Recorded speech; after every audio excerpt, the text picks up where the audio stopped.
Welcome to the world of science fiction stories, and don't forget to share and subscribe the channel.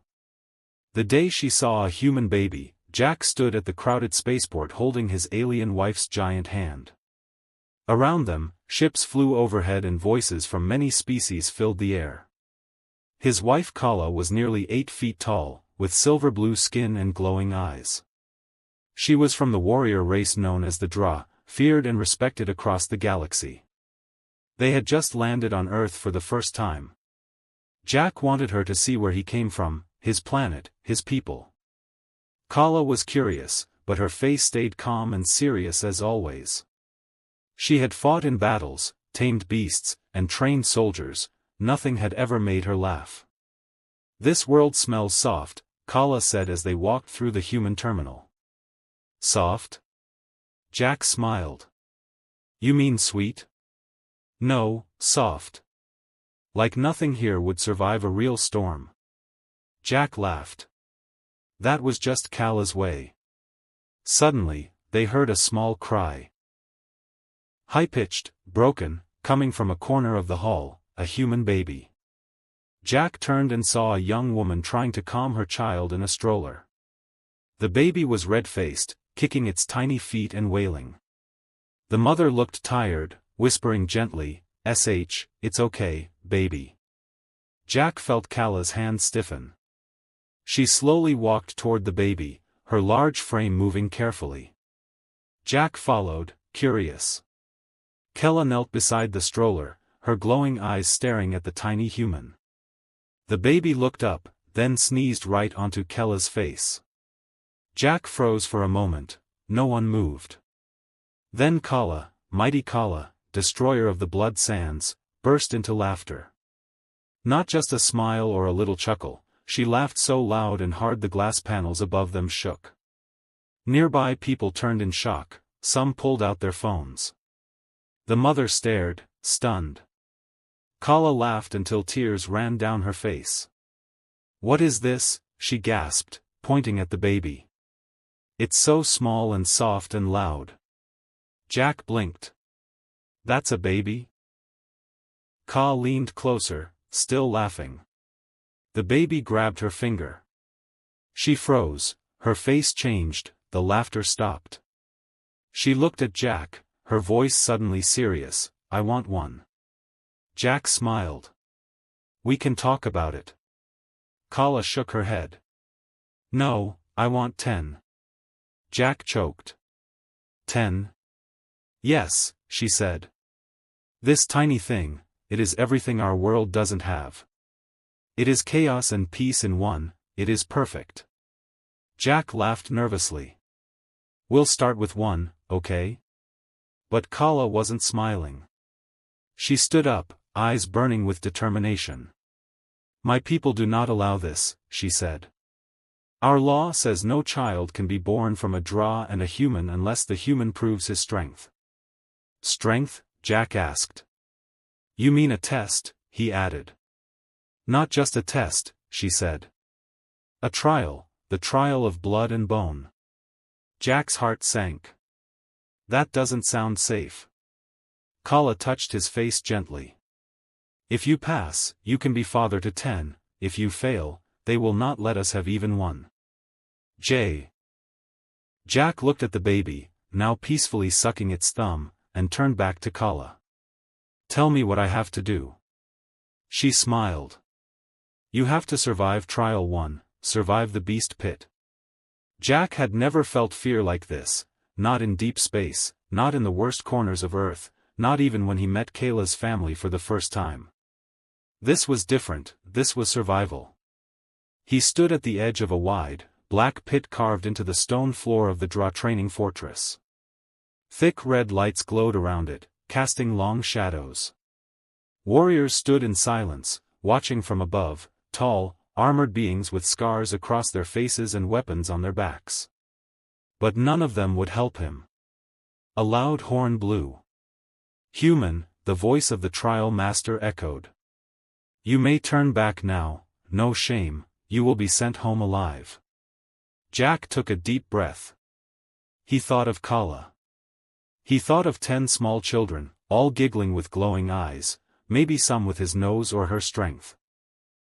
Children running, falling, crying, and laughing just like that baby on Earth. "I'm not turning back," he said. The warriors muttered among themselves. Kala stood beside the pit. Her armor was gone, replaced by a silver robe. Her eyes were serious. She didn't speak, but her gaze said everything: survive, or we lose everything. Jack stepped forward. The floor under his feet vanished. He dropped fast, like falling into the throat of some great beast. He hit the ground hard, rolled, and groaned. The pit was dark, too dark to see far, but he smelled something wet: stone, old blood, and breath, heavy and hot. Then the growl came, low and deep, like thunder through bones. Jack crouched low. He had no weapons, no armor, just a thin shirt, old boots, and his brain. Above, the trial master spoke again: "You will last one night. If the beast does not kill you, you pass." The light above disappeared. Total darkness. The growling moved closer. Jack backed up slowly, heart pounding. He picked up a sharp rock from the ground, small, but better than nothing, and whispered to himself, think like an engineer." Suddenly, the beast charged. He barely rolled aside. It was fast, heavy, and silent until it was close. It slammed into the wall, angry, then turned again. Jack heard it breathe, closer now. He moved backward, pressing his hand to the ground: sand, stone, small cracks. He had an idea. He moved fast, feeling for dry bits of cloth from old trial remains. There were straps, dried leather, evidence someone had died here, more than one. Jack tied the cloth to the rock and used the rough wall to make sparks. The cloth caught fire, a small, weak flame, but enough to see. The beast stood across the pit, massive, black fur, 4 legs, glowing yellow eyes, and 2 huge tusks. It looked like a bear mixed with a tank. Jack's flame went out, but he had seen the wall behind the beast: spikes, a trap. "Come on," he whispered. "Chase me." He lit another flame, enough to flash the light in the beast's eyes.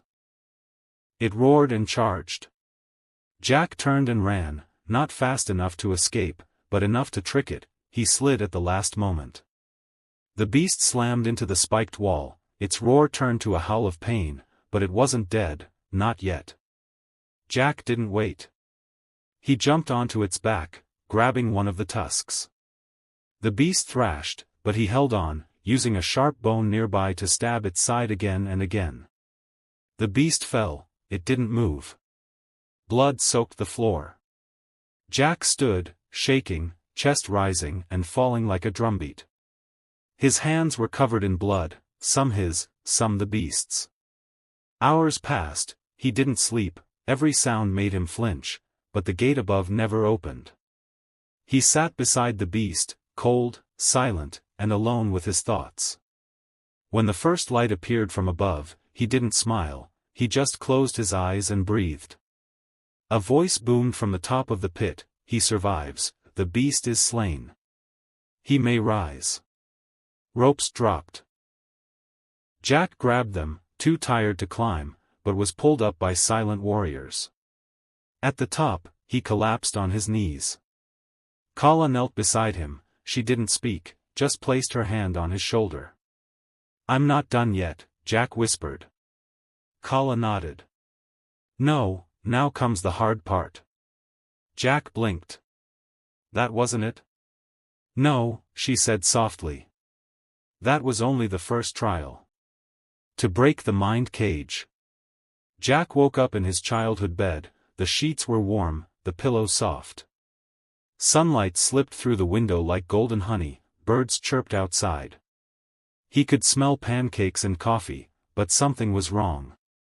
Very wrong. He sat up slowly. This wasn't real. It couldn't be. The last thing he remembered was blood, a dark pit, and Kala's eyes filled with worry. Now he was back on Earth, in his old house. His mom's voice called from downstairs: breakfast, honey." Jack stood up. He felt no pain, no fear, but inside his mind whispered, "This is a trap." He walked downstairs. His mom smiled at him from the kitchen, flipping pancakes like always. His dad read a paper, even their old dog barked and ran to him. "It's too perfect." "What's going on?" he asked slowly. "Silly," his mom said. "You just came back from space. You're done, no more danger, you passed everything." Jack blinked. "Passed what?" "The trials?" His dad folded the paper. "Yeah, you did great. You don't need to worry anymore." Jack sat at the table, everything felt real, too real. His mom placed a plate in front of him, pancakes, eggs, syrup. She kissed his forehead, but she didn't feel like his mom. Not really. Jack pushed the food away. "Where's Kala?" They paused. His mom smiled too wide. "You mean that alien girl?" "She's gone, they sent her away." Jack stood up. "No, no. She wouldn't leave me." His dad folded the paper again. "Jack, it's time to move on, stay here, live a normal life, marry someone from Earth, have normal children." Jack's fists clenched, the world began to shift. The house flickered like bad video, the walls bent slightly, like they were breathing. He was inside something, the second trial, the mind cage. Jack had read about it. The Draw used it to trap invaders or traitors. It created a world so perfect you didn't want to leave, your dreams came true. But if you stayed too long, you'd forget it was fake. Jack ran out the door. The sky was blue but the clouds were frozen, the wind didn't blow, people smiled too much, they weren't real. "Show me the cage," he shouted. The world shifted again. Now he stood in a home he had never seen. It was alien but beautiful. Kala was there, and so were 10 children, each part human, part Draw. They laughed, ran, hugged his legs. Kala kissed his cheek. "You made it," she said. "We're finally happy." Jack dropped to his knees, his heart screamed, "Stay," his mind whispered, "No." He held one of the kids' clothes, her eyes glowed like Kala's, her smile was his. She giggled, "Daddy?" He looked into her eyes, they were too perfect. "What's your name?" he asked. She smiled wider. "Whatever you want it to be." Jack froze, he'd never named her because she wasn't real. "I'm sorry," he said, kissing her head. "But I have to leave." Everything shattered. He fell through black space, tumbling and screaming, until he slammed into a cold metal floor, his body drenched in sweat.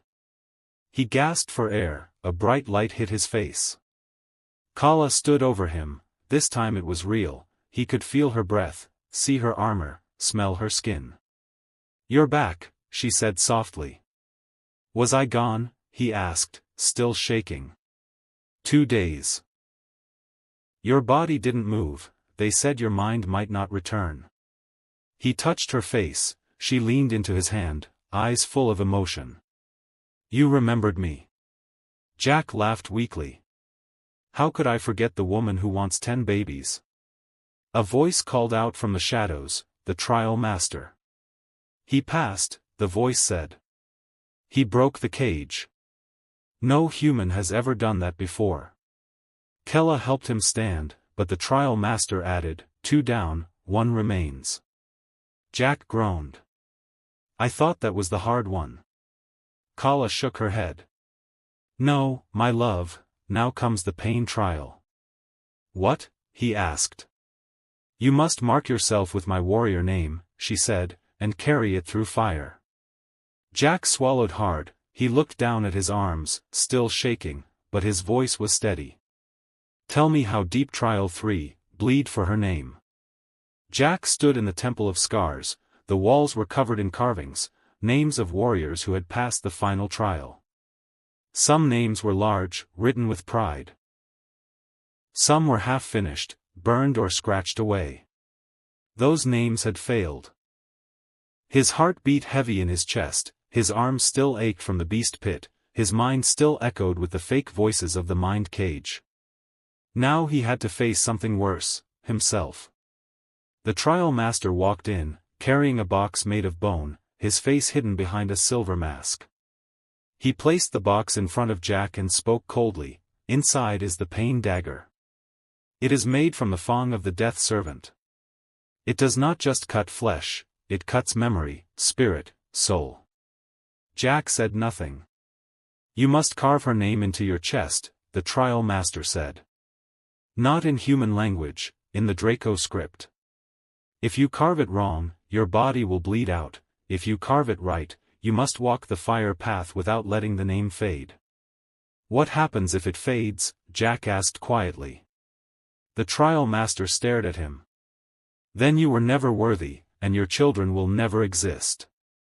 Jack opened the box, the dagger shimmered, it looked alive, almost breathing, small red lights pulsed along its edge. Kella stepped forward, she wore ceremonial armor, her face bare, her voice low, "My name is not easy to write, but I will guide your hand." Jack nodded, his hands trembled, but he took the dagger. She knelt in front of him, placing her forehead against his. "This is the last trial, after this, there will be no more pain, only us and our children." He smiled weakly. "I better get good at diaper changing." She almost laughed, but her eyes were wet. Jack looked down at his chest, he placed the tip of the blade against his skin, he drew the first line, pain, not sharp or burning, but deep, like cutting into his very soul. He cried out but didn't stop. Kala whispered each stroke, her voice was soft, guiding him. Every line had a meaning, one meant strength, another meant bond, the last meant forever. His skin opened, blood running in thin rivers down his chest, but the name formed a full word in the ancient Draco tongue, Kala. The trial master stepped aside. Behind him, the fire path opened, a hallway filled with flames. Fire burst from the floor, from the walls, even from above. No armor, no water, no rest, he had to walk through it. If the name stayed burned into his skin, he passed, if the flames erased it, he failed. Jack stood up, his chest burned, blood still dripping. He stepped into the fire path, instantly, heat slammed into him, his skin screamed, his eyes watered, he couldn't breathe, but he kept walking. Each step felt like walking on knives, flames licked his arms, his back, his face. His legs gave out, but he forced them forward. He thought of her, of 10 children running through a garden of small hands holding his fingers, of laughter that sounded like bells. One step, then another, then another. The fire roared, the name on his chest began to fade. He screamed, "No, not yet." He grabbed the blade from his belt, still hot, and carved the name again, right there in the flames, screaming with each stroke.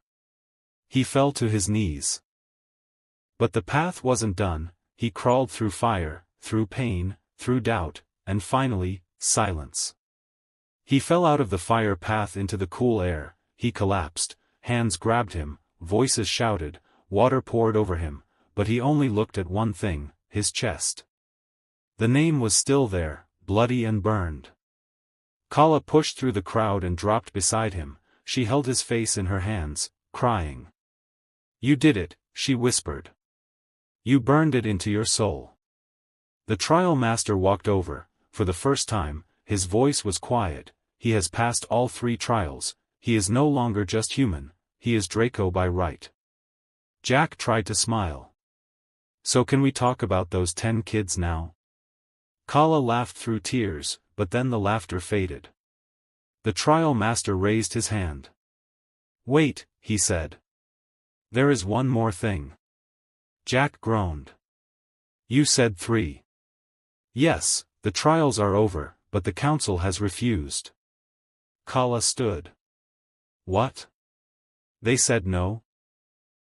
The trial master said, "They fear your children will be too powerful, too different."